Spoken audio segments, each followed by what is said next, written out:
Hello.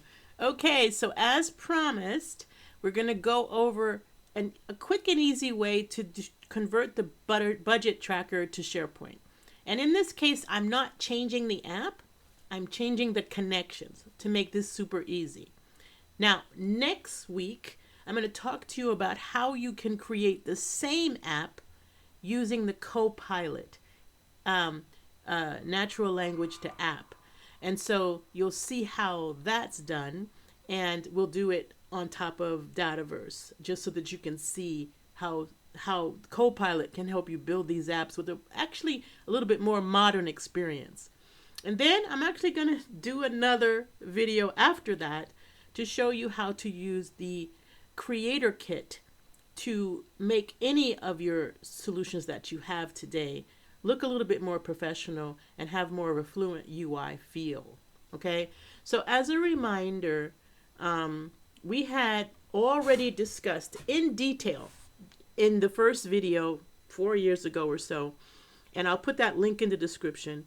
We discussed how the Excel template in Power Apps works. And what's really nice about that is we learned from that video that all of these pieces in the back end are Excel. So the template, when you go to templates in Power Apps and you create a template for the budget tracker and you save it for yourself, it will create new folders in your OneDrive. So you'll see a Power Apps folder, a templates file, and then all of the templates you ever made. But then you want to click on Budget Tracker and look at the data. And the data is made up of 5 tabs. So think of these 5 tabs as tables that are being used in that Excel workbook. We're going to use the similar tables in Excel, and in SharePoint. And actually, this is going to get a lot easier in SharePoint because we don't need as many lists. And I'll tell you what I mean. Receipts are there because the images that you capture for the receipt are kept in a separate folder. And since they're in a separate folder, you need to be able to have a place to capture the links to the receipts. All right. Now, this is all explained in video number 1. Now, because SharePoint supports item level attachments, we don't actually need a separate folder. But let's say you say, Audrey, I still want my receipts in a document library. Then I'm going to put a link in the description to a video I did several years ago around the same time that explains how you can use attachments to upload a file, but then use Power Automate to move the file to a library. That way, in the app, later on, it'll just look for the receipts related to that expense in the app, but the end user won't know where the receipt is. This is more of a technical thing, but I'll put that link in the description as well. So we didn't have to do that list. Expense by category is really a grouping by budget ID. All right, so we're grouping the expenses by budget in order to create the pie chart. So I didn't actually want to use the original pie control because that control has not evolved over the past 5 years. However, Power BI has been integrated and it actually has a friendlier experience. So I did not do the list expense by category because all of that data is found in the expenses list.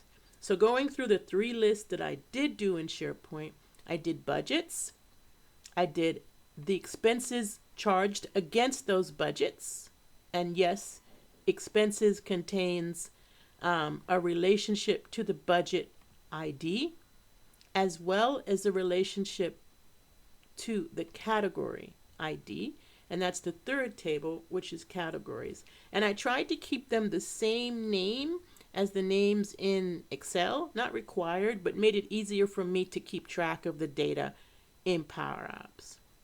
Now, in all 3 cases, I did copy and paste into SharePoint lists, but I did not take the columns that look like these Power Apps ID, because that is something that Power Apps creates because of the integration with Excel that is not needed on SharePoint. So I didn't bother to put that in. The ID numbers in every case, when you're talking about the ID for budgets, the ID for expenses, and the ID for category, they are all automatically built by SharePoint as well, so I don't have to duplicate that. So if we go back to SharePoint here, you'll see that I have the budgets list with the exact same data that's in Excel. I just made sure I copied and pasted the same data. And then the expenses, which have each expense by a budget and a category. And budget is coming from the budget list, and category is coming from the categories list. So these two are lookups. All right, so you see here are the categories. And just to help you understand what categories are, every time somebody submits an expense on a budget, they have to say what they were paying for, right? So we decided to use these 5 categories. And so anyone can update the categories list, and that will automatically update the app. So it's really cool that we're kind of driving even our drop downs from the data. Okay, so now that that makes sense, that's 9/10 of the problem, right? Understanding that, all I did was go into I made a copy of the app so that I didn't lose my original Excel app. And then I went into the data and I added the SharePoint list. So this is the Excel version of this. Let's go back and get the new version that's on SharePoint. So if I go here and I hit edit, you'll see I didn't actually delete anything that was already there as far as the data connections, but I did add the 3 new lists that I created, and that was what I did first, right? Now, I would never suggest you do any of this until you watch video number 1. The reason is because that video explains how this data is all broken down and how it works. So that way you'll know when you're creating the data on SharePoint and when you're adding the data, you'll know that you're confident about the structure of the schema. All right, so you'll see there are 3 SharePoint connectors here, 1 to budgets, 1 to categories and expenses. And since I used the same name as the original data, it gave it an _1. So I can always tell that. And basically my goal was to replace all the things that said budgets with budgets _1, all the things that said expenses with expenses _1, and everything that said categories with categories _1. So, and that's that. So, as you probably can figure out already what you do next. That's how simple this is. So I clicked on each gallery. So let's look at these galleries. Gallery 1 is this one, and I do suggest renaming these because, and I think I mentioned that in video number 1, rename them so that they make sense. Gallery budgets. The template didn't name them because I guess, I don't know, maybe they want you to have that option yourself. Then there's gallery expenses, which is the expenses. I'm just doing this for myself right now so that I have this, I don't have to keep checking. And then gallery 5 is actually attachments, which I didn't do because I've done enough videos on that, and I think you know how to handle attachments. But do let me know in the chat if you want to talk about that. So basically, going back to budgets, instead of having the budgets collection have the original data, if we go and look at this, I believe it's in my on visible. I actually do a collection, and all I did was use the same one that's in Excel, except I'm replacing the source with budgets _1. Now, I will tell you, for some reason, I could not add the collection for expenses collect in parallel to the Excel one, because for some reason, the expenses _1 would not collect. And I have a suspicion it has to do with the lookup columns, but it's not a big deal. You don't need to do it. So basically, you go to that gallery for budgets collect and you change it to budgets collect. Then you go to the expenses, which is gallery expenses, and you'll see that I just replaced expenses. I just replaced expenses collect with expenses underscore one, since I don't have a collection for expenses. All right. And I just, in the Excel spreadsheet, in the Excel app, they actually do an and operator in the filter. So they compare the title and the ID. That's not necessary in SharePoint. If you compare the ID, you're going to be good enough. So that's what I did. You will get a delegation warning on these, but it's just a warning. And we know that we're not going to have 2,000 budgets and 2,000 expenses, so we're not too worried about it. But you want to make sure that your number of items in your list does not exceed whatever you set to the data row limit. In this use case, I doubt our budgets will ever get above 100, and our expenses for each budget won't get over 100. So I doubt we'll need to go that high.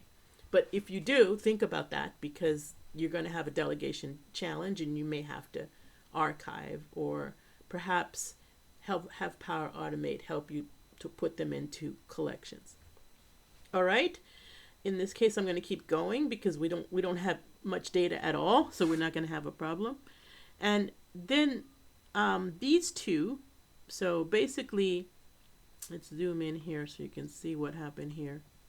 So what you're going to notice is there will be some, how do I say, there will be some error messages popping up here around these formulas related to the spin text.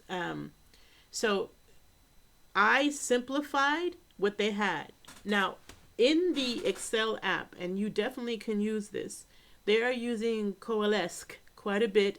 And Coalesce is a data validation feature function, right? I use it to make sure there's no nulls or blanks or errors. So Coalesce makes sure that you don't have any blank or null or error values. In this particular case, these SharePoint lists have required fields. So there's absolutely no way that we can have an error. We're going to have 0 possibly, but we won't have an error. So I didn't worry about Coalesce. But if you see a reason for that, please do the documentation on Coalesce and decide if you need it. I will put that in the description too. So I have 3 things in description. Video 1, the link to attachments videos, and then thirdly, the Coalesce function, documentation on Coalesce. But I didn't use it. I simplified these functions so that they would just be easier to explain to you. And this is summing all the expenses which are of this budget ID. This one is subtracting that from the actual budget. And in this case, since the budget is in this gallery data source, we use this item budget. Whereas with the sum, we actually had to filter the other table, the expenses table, to find the things to add up. Okay, I hope that makes sense. All right, so let's go back. Another thing interesting to tell you about this is the Excel workbook was really smart in using text box 6 in the pie chart. And you most definitely can use the Power Apps pie chart, but I just find that Power BI is a little bit more sophisticated in its look, and it's evolved a little bit further. So I use Power BI here, and I'll talk about that.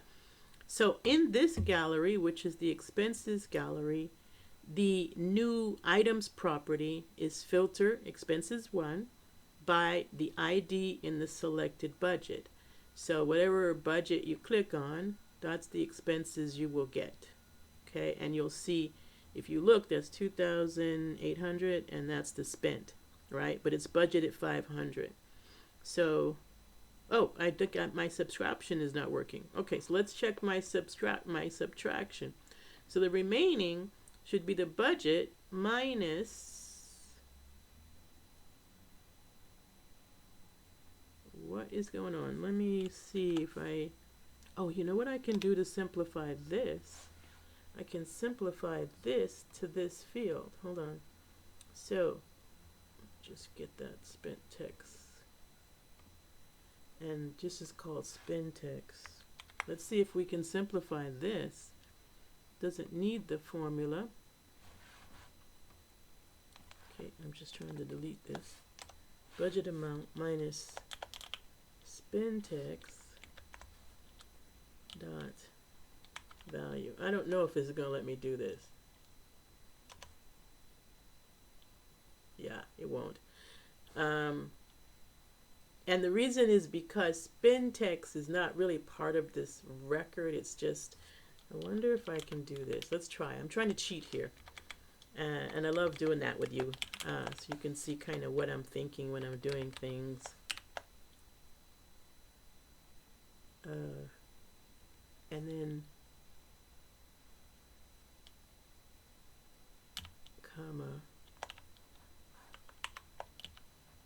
And I can, well, no, I can't in this case. I was going to say use ideas, but I really can't.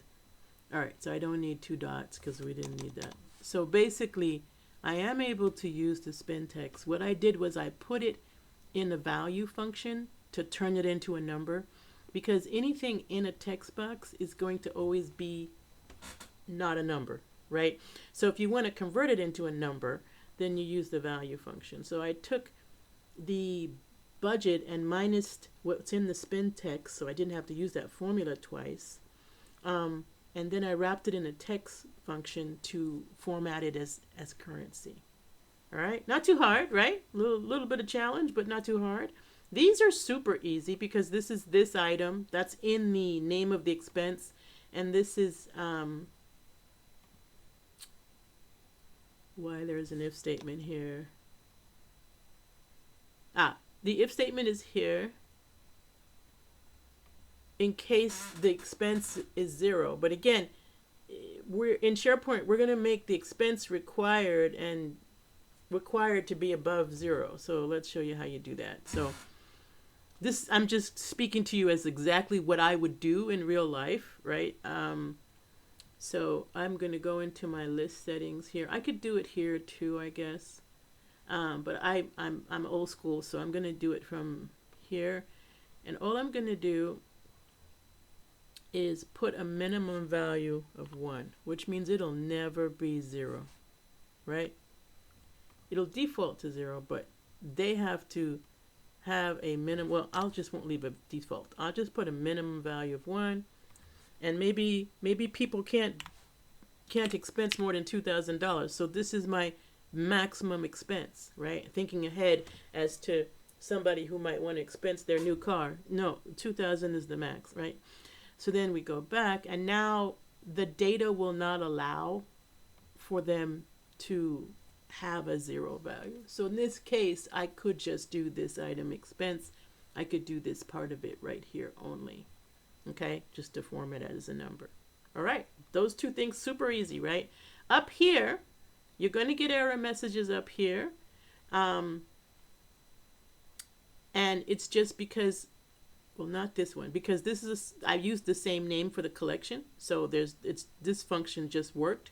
This function here, basically I left the cols here on this one. It's just adding up all of the spin text. That's all it's doing. It's summing from the gallery of budgets all the items, you looking at the spin text, okay? And then lastly, this one is actually subtracting to get the remaining, right? And I kept the Excel function here because it's using gallery budgets. So I thought it would be okay to keep it. So I didn't really do anything there, all right? I think the other thing I did was make the spent red and the remaining green. For some reason, I lost the color. But that was it. That's all I did. Now, yes, after you start doing this, you'll want to tweak it a little bit, and you'll want to go fix your other screens because you'll need a submission of the form to SharePoint and not to Excel. But all of that's pretty self-evident once you understand this, right? We're just swapping out the data source. That's it. And then if you know SharePoint, you know how to do SharePoint forms, you know how to do all that stuff. Now, the other thing I wanted to say is about the Power BI tile. Again, you just insert, well, first of all, in Power BI, you need to make a shared workspace. So in Power BI, let's go here. When you load in Power BI, and those of you that know Power BI probably know this, and I'm just going to share these tips for those of you that haven't Power BI'd before. You're going to need to make a workspace for your chart. It should be shared. It shouldn't be yours because nobody will see it if it's only you. So I'm assuming this app is also shared with the same people who have access to the workspaces that you create. All right. Once you're in that workspace, then you're going to use Power BI Desktop to connect to the list. And let's just look at that. Power BI Desktop. Make sure that when you're in Power BI, you're signed in. Really important that you're authenticated in Power BI. The challenge for me sometimes is because I'm using a demo account. I'm not really Alan. You probably know that. I have to keep changing the sign in because it defaults to my Microsoft account. But let's see if it remembers that I was using Alan. Okay, so it did. So there we go. And then I can open up the expense chart that I made here. The thing about this is you're going to start by getting data, right? So you'll get data by going to more and then just do a search for SharePoint. Choose SharePoint online list and it will give you a list of a place where you can put the URL to the site. So then go back to the site. Don't put the list URL, just put the site URL. And always use the most recent implementation just so you have all the latest and greatest. When you put the site in, you're going to be given all the list in that site. So I suggest you add all three, even though we're really only generating this chart from expenses, but I suggest you add all three. Now, one interesting thing about when you add this, when you add the data, you're going to want to transform the data because the column for budgets and expense, this column here, is going to look like list. So what you're going to do is expand it. So I don't think I'll break my dashboard, but let's see. I won't save it. Okay, so if you see here, can I get the, I guess I can't. All right, so up here, you see how it says list? That's not what I want. I want it to say what the category is. So I need to click on the title. Let's see if I can get this to, can I get this to, hold on a second. I guess I have to start over here. I won't save it.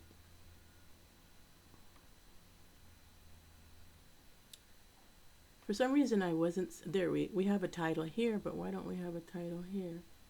Really odd. So not now. Okay, let me try that one more time. Transform data. Okay, so I guess we're gonna have to do this for the new file. Why not, right? We got the time this today. So we're gonna do file new. I have to show you this transformation because otherwise you'll go crazy trying to figure it out.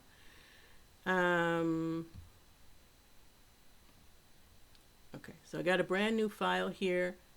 I'm in the right person, so I'm gonna click on get data. And then I'm going to type SharePoint here,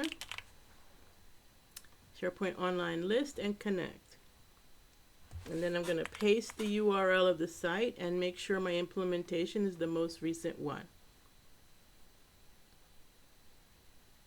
Okay, now I'm going to go ahead and add those again so I can show you this one little thing you have to do in Transform. So now we see, I think we're good. We see headers. Okay, so you see how these say list? That's because those are lookup columns on SharePoint. So we need to pull out the actual values that we need, which is the title and the category. So if we click this and click expand to new rows, you'll get the record. don't worry. We're going to click it again, and then we're going to choose the lookup value. Okay, so right there.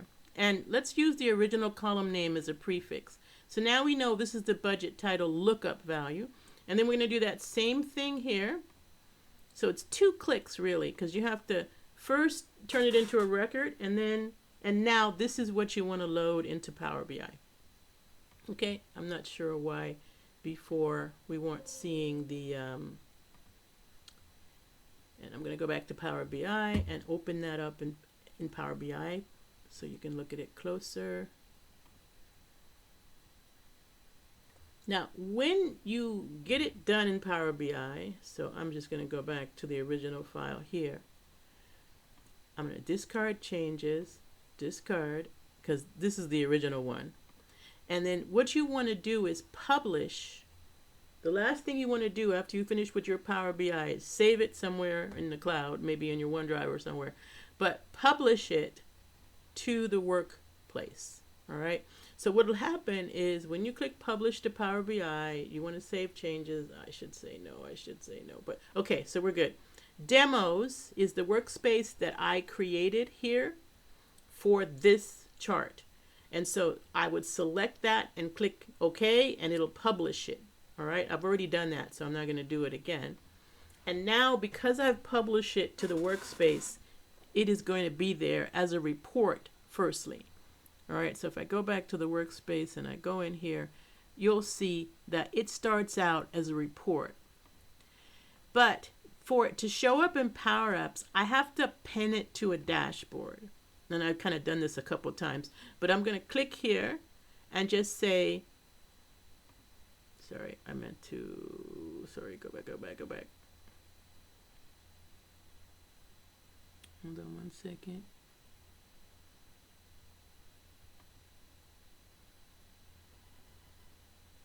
I wonder if it's because it's already pinned. Let's see. 1 second.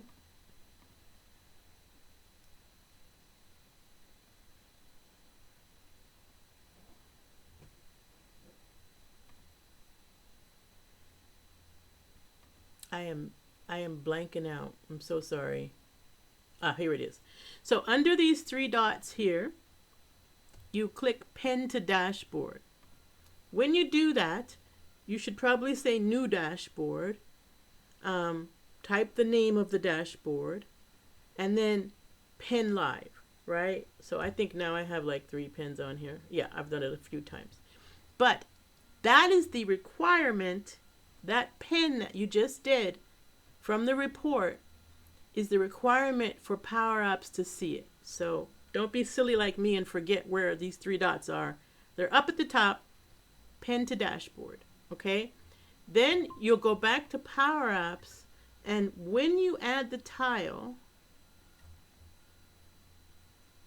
so when you insert the tile, Power BI tile, it's on the bottom of charts, then you'll get these choices: which workspace, which dashboard, and which chart.